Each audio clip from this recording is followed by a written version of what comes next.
গৌৰৱ গগৈ মুৰ্দাবাদ মুৰ্দাবাদ মুৰ্দাবাদ গৌৰৱ গগৈ মুৰ্দাবাদ মুৰ্দাবাদ মুৰ্দাবাদ গৌৰৱ গগৈ কোন হয় ৰেজাউল কৰিম সৰকাৰ ৰেজাউল বাংলাদেশী মিয়া আৰু এখন অসম এখন বাংলাদেশ নহয় অসমত কেৱল মাত্ৰ অসমীয়া মানুহৰ প্ৰভুত্ব আধিপত্য চলিব ইয়াত বাংলাদেশী মিয়াৰ ৰেজাউল কৰিম সৰকাৰৰ দৰে এটা বাংলাদেশী মিয়াৰ ইয়াত কোনো কাৰণতে আমি দমভালি কোনো কাৰণতে সহ্য নকৰো দ্বিতীয় কথাটো হৈছে যোৱাকালি ৰেজাউল কৰিম সৰকাৰৰ দৰে এটা মিয়াই যেতিয়া শিৱসাগৰখনক ধুবুৰী বনাম বুলি কৈছিলে সেই মুহূৰ্তত কিন্তু সেই সভাখনত খুদ গৌৰৱ গগৈ উপস্থিত আছিলে গৌৰৱ গগৈ হৈছে যোৰহাট লোকসভা সমষ্টিৰ এজন সাংসদ এজন খিলঞ্জীয়া ভূমিপুত্ৰ গৌৰৱ গগৈ থকাৰ পিছতো কিন্তু গৌৰৱ গগৈ ৰেজাউল কৰিম সৰকাৰক কিন্তু এই ক্ষেত্ৰত বাধা নিদিলে কোনো ধৰণৰ বিৰোধিতা নকৰিলে বৰঞ্চ গৌৰৱ গগৈ কিন্তু ৰেজাউল কৰিম সৰকাৰক সমৰ্থন জনালে গতিকে গৌৰৱ গগৈৰ দৰে এজন জাতিদ্ৰোহী বিশ্বাসঘাতক ছদ্মবেশী সাংসদ আমি আমাক কোনো কাৰণতে নালাগে আৰু প্ৰয়োজন হলে জাতীয় সংগ্ৰামী অসমে শিৱসাগৰৰ লগতে উজনি অসমৰ কিন্তু গৌৰৱ গগৈৰ প্ৰৱেশ আমি সম্পূৰ্ণভাৱে বন্ধ কৰি দিম আৰু তৃতীয় কথাটো হৈছে আমি বিগত সময়ছোৱাত জাতীয় সংগ্ৰামী অসমে আমি যিবিলাক কথা কৈ আহিছিলো সেই কথাবিলাক কিন্তু এতিয়া আখৰে আখৰে মিলি গৈছে আমি কৈ আহিছিলো যে এই বাংলাদেশী মিয়াসোপাই নামনি অসমৰ পিছত এতিয়া উজনি অসমত আগ্ৰাসন চলাই অসমখনক বাংলাদেশৰ লগত সামিল কৰা আৰু অসমখনক এখন ইছলামিক ৰাষ্ট্ৰলৈ ৰূপান্তৰিত কৰিবৰ কাৰণে কাম কৰি আছে আৰু এই ক্ষেত্ৰত কিন্তু বিগত সময়ছোৱাত আমছুৱে কাম কৰি আছিলে আৰু এতিয়া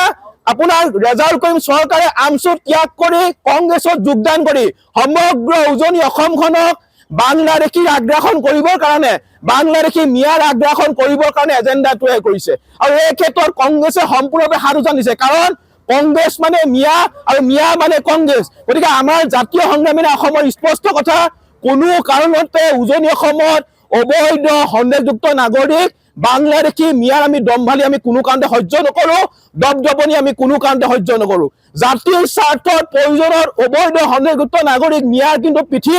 গুৰুলকৈ বহল কৰি দিয়া হ'ব আৰু সেইটো কাৰণে মাঘৰ বিহুৰ পিছৰ পৰা আমি সমগ্ৰ উজনি অসমত জাতীয় সংগ্ৰামী অসমে এই মিয়া খেদা আমি আন্দোলন আৰম্ভ কৰিম আৰু কোনোবাই যদি ইয়াত বাধা দিবলৈ আহে যদি কোনোবা সহথাকক আছে দেখুৱাক আমি স্পষ্টকৈ কৈছো মিয়াৰ পিঠি গুৰুলকৈ বহল কৰি দিয়া হ'ব স্পষ্ট কথা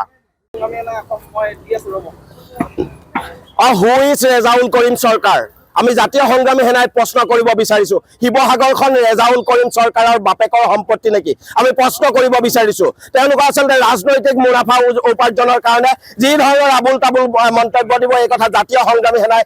আসলে গ্ৰহণ নকৰে এই কথা স্পষ্ট কৰি দিছো এটা কথা চাওক আমি এটা কথা স্পষ্ট কৰি দিছো শিৱসাগৰ তথা উজনি অসমৰ পৰা ইতিমধ্যে জাতীয় সংগ্ৰামী সেনাই এই অবৈধ লোকসমূহ বা মিয়াসমূহক আসলে যি ধৰণৰ বিতৰণৰ ব্যৱস্থা গ্ৰহণ কৰিছে এতিয়া শেহতীয়াকৈ দেখিছো এই ৰেজাউল কৰিম সৰকাৰ নামৰ মিয়াটোৱে আসলে শিৱসাগৰক ধুবুৰী বনাম বা মিয়ালেণ্ড বনোৱাৰ যি পৰিকল্পনা কৰিছে তাক কেতিয়াও সফল হ'বলৈ নিদিওঁ এই কথা স্পষ্ট যদি ৰেজাউল কৰিম সৰকাৰৰ হঠ সাহস আছে ৰেজাউল কৰিম সৰকাৰৰ যদি কলিজাত সঁচাকৈ দম আছে শিৱসাগৰলৈ আহি শিৱসাগৰত এনেকুৱা মন্তব্য প্ৰদান কৰক বিগত সময়ত জাতীয় সংগ্ৰামী সেনাই যি ধৰণে প্ৰতিটো মিয়াক আসলতে আঁঠু কঢ়াই বা পিটন দি ইয়াৰ পৰা খেদি পঠিয়াইছিলে প্ৰয়োজন হলে ৰেজাউল কৰিম সৰকাৰকো শিৱসাগৰৰ তথা উজনি অসমৰ পৰা পিঠি বহল কৰি আসলতে ইয়াৰ পৰা বাংলাদেশলৈ পঠিয়াই দিয়াৰ ব্যৱস্থা গ্ৰহণ কৰিব শেহতীয়াকৈ আৰু এটা আমি দুখ প্ৰকাশ কৰিছো